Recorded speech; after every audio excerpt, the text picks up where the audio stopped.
But Darcy would receive a deeper wound from the want of importance in his friends' connections, rather than from their want of sense. He has been governed by this worst kind of pride, and partly for the wish of retaining Mr. Bingley for his own sister.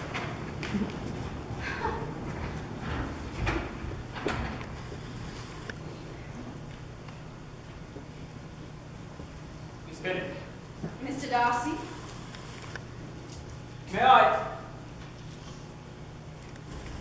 Would it be suitable if I inquired of your help? My help? As I've not encountered you these past days, I thought, well, I've come to inquire of your help. My help, Mr. Darcy, meets all the usual standards. Oh. Yes. Oh. In vain have I struggled. It will not do. My feelings will not be repressed. You must allow me to tell you how ardently I admire and love you. I see I dismay you. I am, sir, even dilatory. I should have prepared myself at an earlier date. But there were, of course, the family obstacles which judgment always opposed to inclination.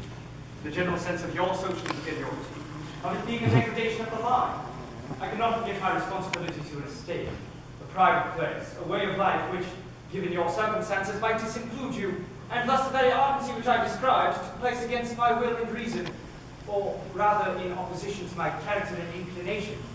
But the very strength of my attachment has made it impossible for me to conquer my feelings, and I can only express the hope that my feelings will be rewarded by your acceptance of my hand there.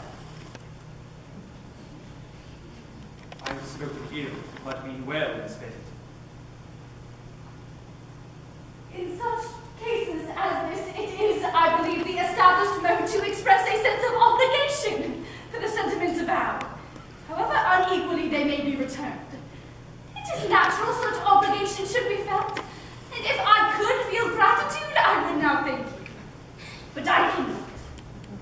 I have never desired your good opinion, and you have certainly bestowed it most unwillingly. The feelings which you tell me have so long prevented the acknowledgement of your regard can have little difficulty in overcoming it after this explanation. And this is all the reply which I am to have the honor of expecting. I might wish to be informed, perhaps, why, with so little endeavour and civility, I was rejected. And I might also inquire why, with so evident a design at offending and insulting you, you chose to tell me you liked me against your will, against your reason, even against your character. Was not this some cause for incivility, even if I was uncivil? But I have other provocations, you know I have. Do you think any consideration would tempt me to accept the man who has been the means of ruining, perhaps forever, the happiness of a beloved sister? You divided Mr. Bingley and Jane from each other, or at the very least, yours was the principal means, involving them both in misery of the acutest kind. Can you deny that you have done it? I have no wish to deny that I did everything in my power to separate my friend from your sister, or that I rejoice in my success. Towards him I have been kinder than towards myself. What clearly said. It is not merely this affair on which my dislike is founded. Your character was unfolded in a recital which I received many months ago from Mr. Wickham. You take an eager interest in that gentleman's concern. Knowing his misfortunes, you do not take a great interest in him. His misfortunes! And of your infliction! You have withheld the advantages which you must know to have been designed for him, and yet you treat the mention of his misfortunes with contempt. And this is your opinion of me. I thank you for explaining it so fully. These bitter accusations might have been suppressed, as I, with greater policy, flattered you into the belief of my being impelled by unqualified, unalloyed inclination. But disguised in every sort is my abhorrence.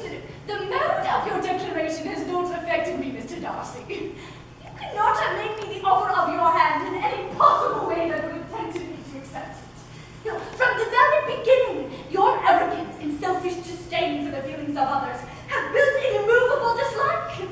You are, Mr. Darcy, the last man in the world I could ever be prevailed upon. You have said!